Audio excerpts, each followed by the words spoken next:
রাজ্য রাজনীতি এখন ভোটের জন্য সরগরম।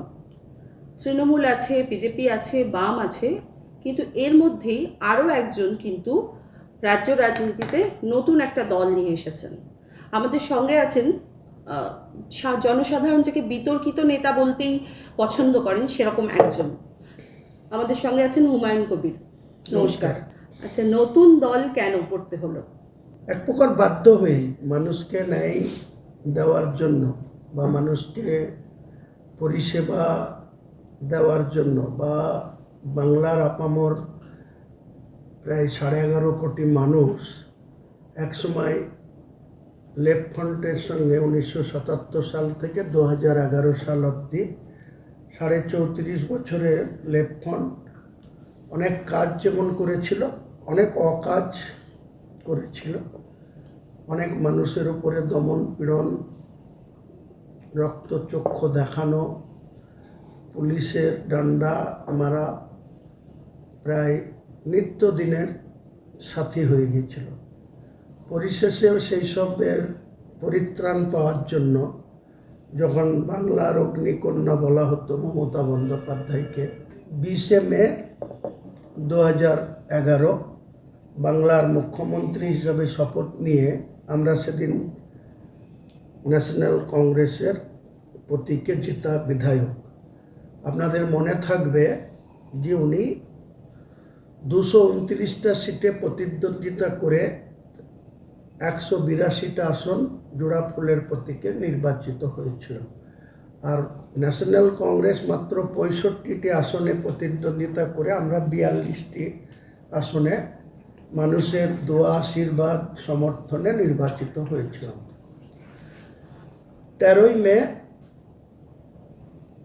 2011 এই ঐতিহাসিক রায় বাংলার মানুষ লেফট ফ্রন্টকে পরিবর্তন করে মমতা বন্দ্যোপাধ্যায়ের উপরে অনেক আশা ভরসা মানুষ নিয়ে মমতা বন্দ্যোপাধ্যায়কে এনেছিলেন। উনি শপথ নেওয়ার পর বলেছিলেন, হেঁটে তিনি রাইটার্স বিল্ডিং গেছিলেন, যাওয়ার পরে তিনি বলেছিলেন যে আমি প্রত্যেক শনি রবিবার মামাটি মানুষের নেত্রী হিসেবে আমজনতার সঙ্গে সাক্ষাৎ করব, তাদের দুঃখ ব্যথা বেদনা আবেদন নিবেদন সব কিছু শুনব।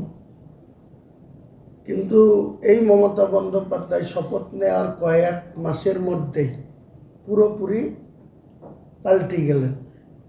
তিনার সঙ্গে আজকে আর মামাটি মানুষের কোনো সম্পর্ক আছে বলে আমার জানা নেই। তিনি শুধু আম পাবলিকের কাছেই দূরে সরে গেছে তাই না, তার দলের নির্বাচিত বিধায়ক, তার দলের নির্বাচিত কোনো পৌর চেয়ারম্যান, ওনাদের দলের কোথাও নির্বাচিত এমপি, তাদেরকেই উনি 5 মিনিট সময় দেন না। তিনার যত ব্যস্ততা আমলাতান্ত্রিক এবং is IPS, chief secretary, home secretary, principal secretary, SP, DM, এদের সঙ্গে ভিসি করতে ব্যস্ত তিনি। আম পাবলিকের কথা শোনার বা প্রত্যেকটা ক্ষেত্রে মানুষের সঙ্গে মিথ্যাচার জেনে বুঝে পরিকল্পিতভাবে মানুষকে ডিপ্রাইভ করা, বঞ্চিত করা, তাদেরকে লাঞ্ছিত অপমানিত। দেখুন একটা ঘটনা, যে 8 বছর আগে 2016-তে যে পরীক্ষা হয়েছিল এসএসসি, সেখানে লিগেল যোগ্য সম্পন্ন ব্যক্তিরা চাকরি পেয়েছিলেন। তারা 7 বছর 8 বছর স্কুলের টিচার হিসাবে তাদের যে সামাজিক সম্মান বা তাদের যে কর্মদক্ষতা বা কর্মক্ষমতা সেটা তেনারা প্রমাণ করেছেন। তাদের এডুকেশন দিয়ে মর্যাদার সঙ্গে শিক্ষক হয়েছেন। এই তৃণমূলের একটা অংশ মমতা বন্দ্যোপাধ্যায়ের নেতৃত্বে, পার্থ চট্টোপাধ্যায়দের নেতৃত্বে যে অযোগ্যদের প্যানেলে ঢুকিয়ে দেওয়া, এবং যখন হাইকোর্ট থেকে সুপ্রিম কোর্টে গেল, সুপ্রিম কোর্ট কিন্তু বারবার বলেছিল যে ওএমএস যাদের কি রেজাল্ট আছে, কার কি মার্ক আছে সেটা দেওয়ার জন্য। ইচ্ছাকৃতভাবে 5,000 মতো লোককে ঢুকিয়ে রেখেছিল টাকার বিনিময়ে, অর্থর বিনিময়ে। তাহলে আজকে 25,752 জনের চাকরি চলে গেল। তারপরে কত ভন্যিতা, কত নাটক, কত রকম plan A, plan B, plan C, plan E ওনার প্রস্তুত ছিল। কে বলেছিল? মমতা ব্যানার্জি বলেছিল।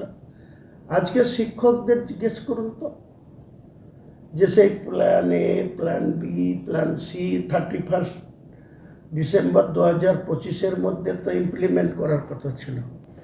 পাশাপাশি কেন্দ্র সরকার মুসলিম জনতাদের জন্য, মুসলিম কমিউনিটির জন্য যে ওয়াকফ সম্পত্তি, সেই ওয়াকফের একটা অ্যামেন্ডমেন্ট করলেন 2024 সালে। সেই অ্যামেন্ডমেন্ট যখন করে নিলেন কেন্দ্র সরকার, যে কোনো সরকার মেজরিটি থাকলে, ক্যাবিনেটে তার গরিষ্ঠতা থাকলে, যে কোনো আইনের সংশোধনী আনতে পারেন, অ্যামেন্ডমেন্ট করতে পারেন। তিনারা করেছে। তিনার বিরোধিতা মুসলিম সমাজ সেটাকে মানতে চাইছে না, আন্দোলন করছে। তাদের সম্পত্তি রক্ষা করার জন্য তারা করবে। 6ই মে 2025 মুর্শিদাবাদের সুতিতে ডায়াস থেকে তিনি ওপেন বললেন যে কোনো বাংলার মুসলিম জনতাকে এটা নিয়ে এখানে আন্দোলন করার দরকার নেই। আমি যতক্ষণ মুখ্যমন্ত্রী আছি আমি দেখে নেব, আমার এই কথা না শুনে যদি কোনো মুসলিম আন্দোলন করতে চান তাহলে আপনারা বাংলায় আন্দোলন করতে পারবেন না। চলে যান দিল্লিতে, চলে যান দিল্লিতে গিয়ে আপনারা আন্দোলন করুন।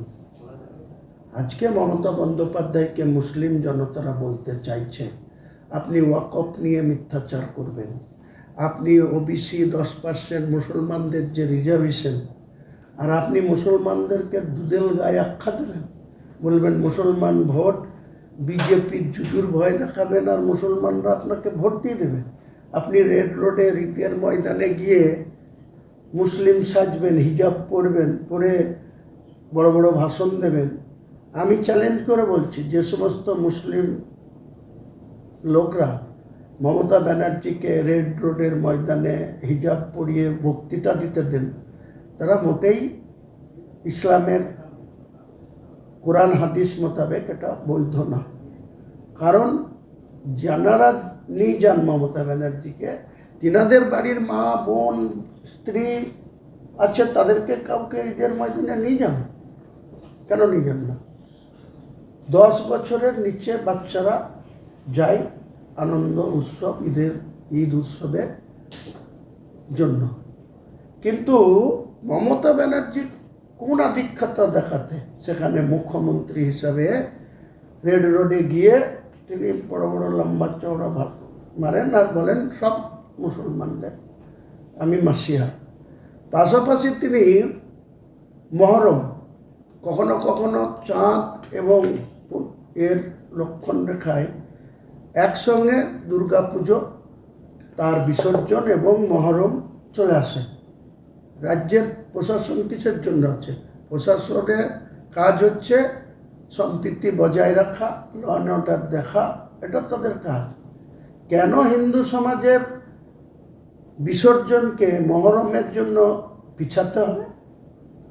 দুর্গা মায়ের প্রতিমা 2 দিন 3 দিন ধরে স্টে করে দেওয়া হবে।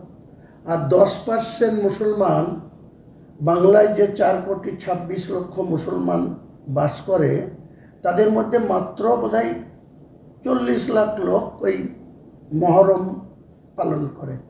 তাহলে 40 লাখ মুসলমানকে সন্তুষ্টিকরণের জন্য আপনি কেন হিন্দু ধর্মের দুর্গা প্রতিমাকে 3 দিন বিসর্জন পিছিয়ে দেবেন, দিয়ে তাদের বলবেন তোমরা মহরম করো? তাতে কি মুসলিম সমাজের লাভ হয়? মুসলিম সমাজের তাতে কি বেনিফিট হয়? আপনি চাকরির ক্ষেত্রে মুসলিমদের বঞ্চিত করে রেখেছেন। যেখানে গুজরাটে 18-19% মুসলমানের বাস, সেখানে প্রাইভেট এবং সরকারি মিলে প্রায় 8% মানুষ চাকরি করে।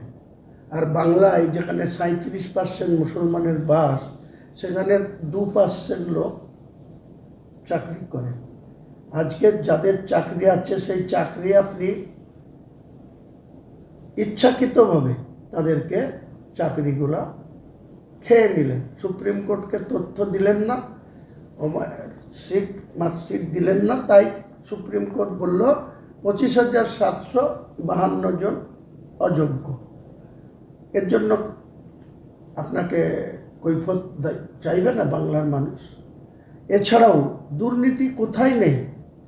আজকে পার্থ চট্টোপাধ্যায় তৃণমূল কংগ্রেসের মহাসচিব, তিনি 6 থেকে 11 লিডার অফ দ্য অপোজিশন ছিলেন পার্থ চট্টোপাধ্যায়। সেই সময় মমতা বন্দ্যোপাধ্যায়ের কি স্ট্রেংথ ছিল? 4 থেকে 9 উনি একা এমপি ছিলেন, আর 42 না 44 জন এমএলএর দলনেতা ছিলেন পার্থ চট্টোপাধ্যায়। যে কংগ্রেসকে তরমুজ আখ্যা দিয়ে, তরমুজ মানে তরমুজের উপরটা সবুজ হয় আর ভেতরটা লাল হয়, তিনি কংগ্রেসের সমস্ত সুবিধা ভোগ করার পর কংগ্রেসকে তরমুজ আখ্যা দিয়ে তিনি কংগ্রেস ত্যাগ করে 1997 সালে মুকুল রায়ের নেতৃত্বে একটা দল গঠন হলো, তার নাম তৃণমূল কংগ্রেস।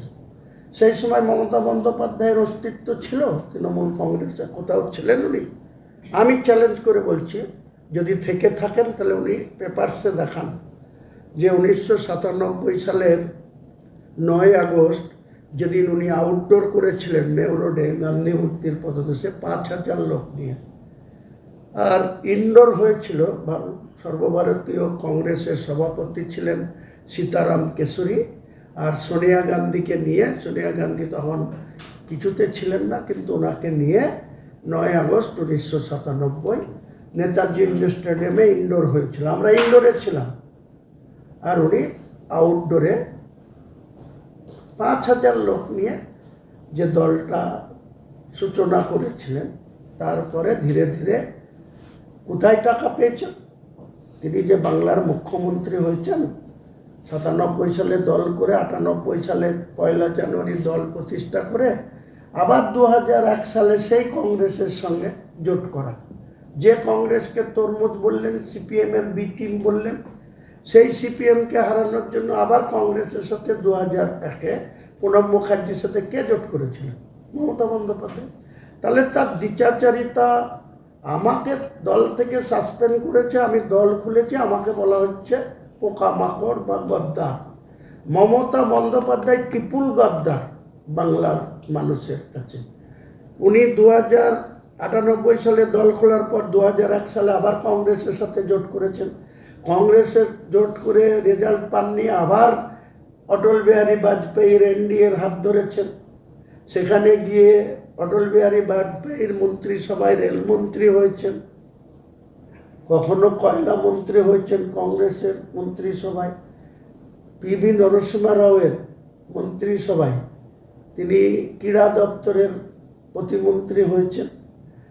তিনি সমস্ত ক্ষমতার অধিকারী হয়ে থাকবেন, তিনার একটা জন্মগত অধিকার। বাংলার মানুষ সবাই বোকার, উনি একাই সব বুঝেন আর সব চালাকি করতে থাকবেন। এই একই অভিযোগ কিন্তু শুভেন্দু অধিকারীরও ছিল, যে উনি সমস্ত ক্ষমতা কুক্ষিগত করে রাখবেন। এখনো করে আছেন, এখনো, এবং শুভেন্দু ওনার অধিকারী একটাই পোস্ট, বাকি সব ল্যাম্পোস্ট করে রেখেছেন। যারা তৃণমূলের এমএলএ, কেউ ভেতর থেকে মেনে নিতে পারে না, কিন্তু তাদের মেরুদণ্ডহীন লোক সব, তারা চুপচাপ এসবগুলোকে মেনে নিচ্ছে। হুমায়ুন কবিরের একটাই পার্থক্য, হুমায়ুন কবির যখন দলের অভ্যন্তরে ছিল তখনও এই সমস্ত কুকাজ, অকাজ, দুর্নীতি বা দলের নেতাদের কোনো মর্যাদা নেই।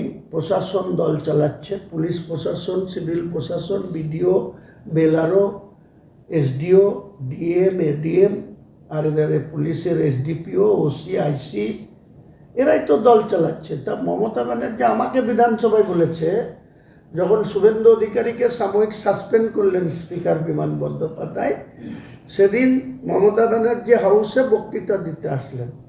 বক্তৃতার শুরুতেই তারা চিল্লামিল্লি, বিরোধীদের কাজই হচ্ছে বাধা দেওয়া, শাসক দলকে তাদের বিরোধিতা করছে। গোটা ট্রেজারি বেঞ্চকে বিজেপির লোকরা, বিধানসভার স্পিকার কন্ট্রোল করতে পারছেন না। দীর্ঘদিন ধরে স্পিকার হাসিম আব্দুল হালিম সাহেব ছিলেন, আমাদের নিজেদের লোকরা এমএলএ ছিলেন। আমি তখন নুরুল হাসান রাজ্যপাল, আমরা সেই এমএলএর সঙ্গে এসে রাজ্যপালের কাছে আমরা কখনো ডিনারে কখনো লাঞ্চে ইনভাইটেড থেকেছি। স্পিকার হাসিম আব্দুল হালিম সাহেবের কাছে কংগ্রেসের এমএলএ আমরা আমাদের কোনো একটা লোকের নাম দিয়েছি তো অ্যাটেন্ডেন্সের চাকরি করে দিয়েছে। আর আজকে আমরা এমন দল করি, এমন দলের এমএলএ যে আমাদের কোনো কথা তার ক্যাবিনেটের কোনো মন্ত্রী শোনে না, তিনি নিজেও কোনো ব্যস্ততা। স্পিকারের যে বছরে 6টা করে কোটা, ওনার 6টা দপ্তরের মন্ত্রীর 6টা 3 6 18টা কোটা, কাকে চাকরি দেন, কিভাবে দেন? বিমান বন্দ্যোপাধ্যায়ের বারুইপুরের যত লোককে নিয়ে এসে বিধানসভায় ঢুকিয়ে দিয়েছে, আর কারো কিছু দরকার নেই। উনি হরিশ্চন্দ্র স্ট্রিটে 13ই মে 2011 যেদিন বামফ্রন্ট সরকারের বুদ্ধবাবু সহ পরাজয় ঘটল, সেদিন ওনার হরিশ্চন্দ্র স্ট্রিটে কটা প্লট ছিল ওনার পরিবারের নামে। আর বাংলার মুখ্যমন্ত্রীর গদিতে বসে আজকে তিনি হরিশ্চন্দ্র স্ট্রিটের আশপাশের গরিব মানুষগুলাকে জিজ্ঞেস করুন তো উনি কতটা সততার পথে, আর উনি কতটা সত্যবাদী মহিলা, কতটা ত্যাগী মহিলা। গোটা বাংলার মানুষকে বোকা পেয়েছে। আগামী দিনে একদম প্রাপ্তন করার জন্য, তাকে একদম উচ্ছেদ করার জন্য, তাকে যাতে আর উনি আমাকে বিধানসভায় বলছে যে কথাটা বলতে গিয়ে প্রসঙ্গটা অন্যদিকে গেল, যখন ওরা চোর চোর করে 1 ঘন্টা ধরে স্লোগান দিচ্ছে তাদের বিরুদ্ধে বিমান বন্দ্যোপাধ্যায় কোনো স্টেপ নিতে পারছে না। তার আগে 4 জনকে করেছে, মিহির গোস্বামী, তারপরে শুভেন্দু অধিকারীদের, তারপরে এরা যখন 59 জন বিধায়ক ভেতরে প্লাকার্ড নিয়ে গিয়ে গোটা ট্রেজারি ব্যাংকে মমতা ব্যানার্জিকে বাধা দিচ্ছে আর সবাইকে চোর বলছে, তাহলে আমাকেও চোর সাজতে হচ্ছে। আমরা যখন সেখানে উঠে দাঁড়িয়ে বিজেপির প্রোটেস্ট করতে যাচ্ছি, আমাকে বলছে এই হুমায়ুন চোপো, তুমি বেশি বাড়াবাড়ি করছো, আমি একাই 100। আমি মমতা ব্যানার্জিকে চ্যালেঞ্জ করলাম, আপনি একা জিতবেন, দিয়ে মাননীয় গভর্নরের কাছে গিয়ে চিঠি লিখে বলবেন আমাকে মুখ্যমন্ত্রী হওয়ার জন্য শপথ নেওয়ার জন্য আহ্বান করুন, দেখবো তো আপনি কত একাই 100। আচ্ছা, বিধায়কদের ন্যূনতম সম্মান দেবেন না? আমাদেরকে মানুষ ভোট দিয়েছে, আপনার লোগোতে দিয়েছে, আপনাকে দেখে দিয়েছে, আর সব যদি আপনার লোগোতে আর আপনার চেহারা দেখেই হয়, আপনি কেন শুভেন্দুর কাছে হেরেছিলেন? 77 জন কেন হেরেছিল আপনার লোগোর বাইরে, এবং নওশাদ কেন জিতেছিল ভাঙড়ে? এর জবাব দিতে পারবেন আপনি? আপনি আমাকে বলছেন এই হুমায়ুন চুপ, আমি একাই 100। ঠিক আছে, আগামী দিনে হবে, চ্যালেঞ্জ আমরা অ্যাকসেপ্ট করছি। আচ্ছা, সরকার ফেলতে গেলে তো আরো অনেক সিটে প্রার্থী দিতে হবে, অ্যাটলিস্ট প্রার্থী তো প্রাথমিকভাবে দিতেই হবে। আপনি বলেছিলেন অন্তত 90টা সিট আপনি করতে চান, সেক্ষেত্রে প্রার্থী আমরা এখন দেখছি এই যে কজন আপনি ঘোষণা করেছেন ইতিমধ্যে। আরে এটা তো ইলেকশনই ডিক্লেয়ার হয়নি। হ্যাঁ, আমি শুধু আমরা দেখতে মেসেজ দিয়েছি